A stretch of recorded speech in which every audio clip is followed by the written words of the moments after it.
My father remarried when I was 16, bringing my stepmother Linda and her daughter Jessica into our lives.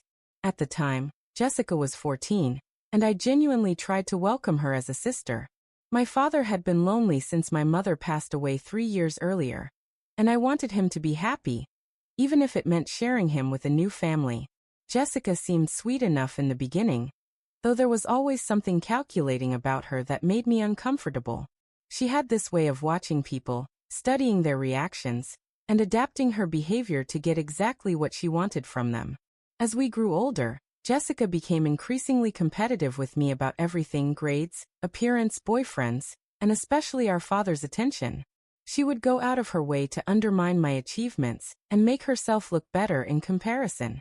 When I graduated high school as valedictorian, Jessica made sure to mention to everyone at my graduation party that she would have been valedictorian too if her previous school had not been so much more challenging.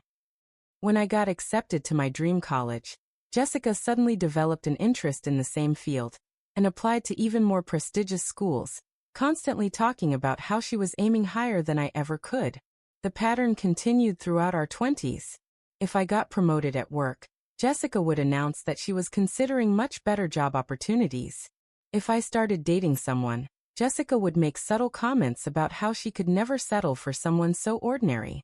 Everything was a competition that she had to win. But I tried to maintain a relationship with her because I loved my father, and I knew that family harmony was important to him. My stepmother Linda was generally pleasant, though she clearly favored Jessica and always made excuses for her behavior. Things escalated dramatically 2 years ago when my father was diagnosed with pancreatic cancer.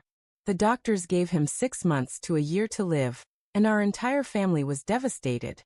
I immediately took time off work to help care for him and spend as much time together as possible during his final months. That is when Jessica's true nature really began to show. Suddenly, Jessica transformed from the distant, competitive stepsister into the most devoted daughter anyone had ever seen. She moved back home to help care for our father, quit her job to be available full-time, and spent every day by his bedside reading to him, bringing him meals, and acting like the perfect caregiver.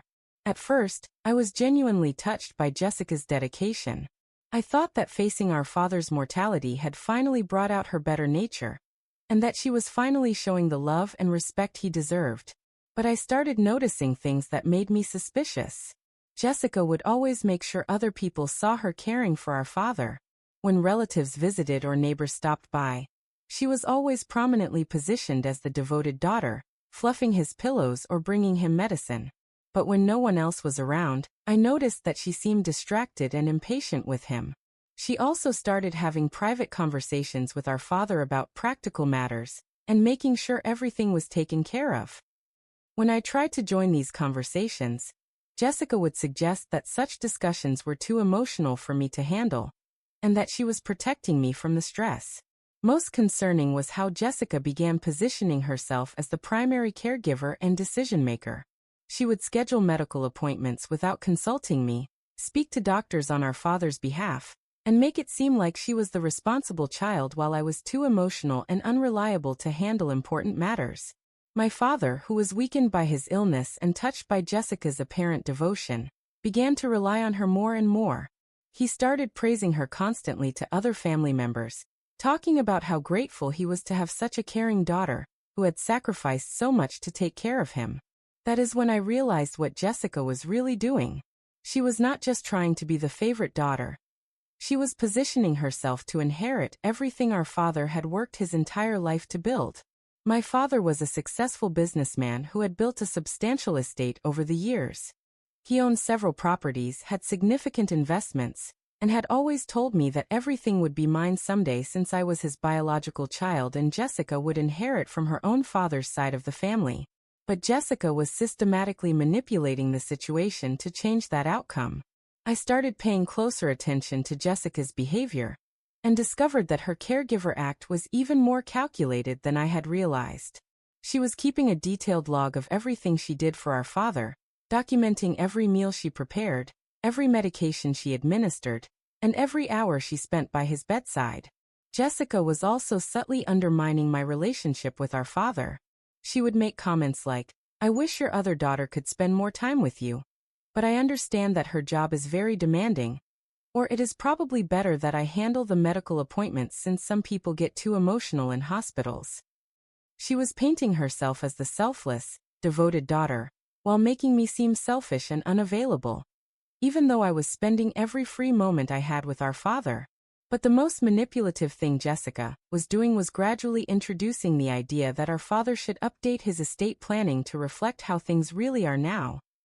She would talk about how family dynamics had changed over the years, and how it was important to make sure his wishes truly reflected his current relationships. I realized that Jessica was building a case for why she deserved to inherit equally, or even more than equally, based on the sacrifices she was making as his primary caregiver. The situation came to a head when I discovered that Jessica had convinced our father to meet with an estate planning attorney. She had scheduled the appointment during a time when I was at work, and she was planning to accompany him as his advocate, to make sure his interests were protected. I knew that if Jessica got our father alone with an attorney while he was weak and vulnerable, she would manipulate him into changing his will in her favor. I had to act quickly to protect both my father and his true wishes. I decided to do some investigating into Jessica's recent behavior and motivations. What I discovered was far worse than simple greed. It was pure evil. Through some careful research and conversations with people who knew Jessica well, I learned that she had been planning this manipulation for years. She had been researching inheritance laws, studying techniques for influencing elderly people, and even reading books about estate planning and family dynamics. Jessica had been preparing for our father's eventual illness and death, planning to swoop in and position herself as the devoted caregiver who deserved to be rewarded for her sacrifices. But that was not the worst part. I discovered that Jessica had been lying about quitting her job to care for our father. She had actually been fired from her previous position for embezzling money from her employer. She was facing potential criminal charges and desperately needed money to pay for legal representation and restitution. Jessica's sudden devotion to our father was not about love or family loyalty. It was about avoiding prison and securing enough money to solve her legal problems. Even more disturbing, I learned that Jessica had been researching our father's medical condition and treatment options, not to help him get better, but to understand his prognosis and plan her manipulation accordingly. She had been calculating how much time she had to work on changing his will before he died. I also discovered that Jessica had been stealing small amounts of money from our father's wallet and accounts, probably to cover her immediate expenses while she worked on her larger inheritance scheme. She had been taking advantage of his trust and vulnerability in the most despicable way possible. But the most shocking discovery was yet to come. While going through some of Jessica's things that she had left at our father's house, I found a notebook where she had been recording detailed observations about his daily routine, his mental state, and his physical condition. She had been documenting his moments of confusion or weakness, probably to use as evidence that he needed her care and guidance. In this notebook, I also found her real plan written out in detail. Jessica was not just trying to get an equal share of the inheritance.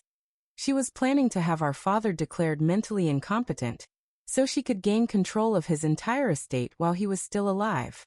She had been documenting instances where our father seemed confused or disoriented, which was normal for someone dealing with serious illness and strong medications. But Jessica was planning to use these observations to argue that he was no longer capable of making his own financial decisions. Her plan was to gain legal guardianship over our father, control all of his assets, and then ensure that everything was left to her when he died. She was essentially planning to steal his autonomy, his dignity, and his estate all at once. I was absolutely horrified by the depth of Jessica's betrayal and manipulation. This was not just about money. She was planning to rob our father of his final months of independence and decision-making ability. I knew I had to stop her, but I also knew that I needed concrete evidence that would convince our father and other family members of what Jessica was really doing. I decided to set up a recording device in our father's room to capture Jessica's real behavior when she thought no one was watching. What I recorded was even worse than I had expected. When Jessica thought she was alone with our father, her caring demeanor completely disappeared. She was impatient, dismissive, and sometimes even cruel. She would rush through giving him his medications, ignore his requests for help, and spend most of her time on her phone instead of providing the attentive care she claimed to be giving. I also recorded conversations where Jessica was clearly manipulating our father's emotions. She would bring up my supposed shortcomings as a daughter, talk about how much she had sacrificed for him, and subtly suggest that his estate planning should reflect the reality of who was actually taking care of him. Most damning were the phone conversations I recorded between Jessica and her lawyer, where she discussed strategies for gaining control of our father's assets and the timeline for implementing her plan. Armed with all this evidence, I prepared to expose Jessica's scheme in the most devastating way possible. I decided to reveal everything during our father's birthday celebration, which Jessica had insisted on organizing as another opportunity to showcase her devotion. She had invited all of our extended family, our father's friends, and several family friends who had been impressed by her caregiving efforts. Jessica had planned the party as a celebration of our father, and an opportunity for him to express his gratitude for her care in front of everyone who mattered. She was probably hoping he would make some kind of public statement about updating his will to reflect her sacrifices. Instead, I turned her showcase into her complete destruction. During the party, I asked for everyone's attention and announced that I had prepared a special tribute to show how much our father meant to all of us. I explained that I had been documenting the care he was receiving during his illness, and I wanted to share some of that with everyone. What I actually played was a carefully edited compilation of the recordings I had made, showing Jessica's real behavior when she thought no one was watching.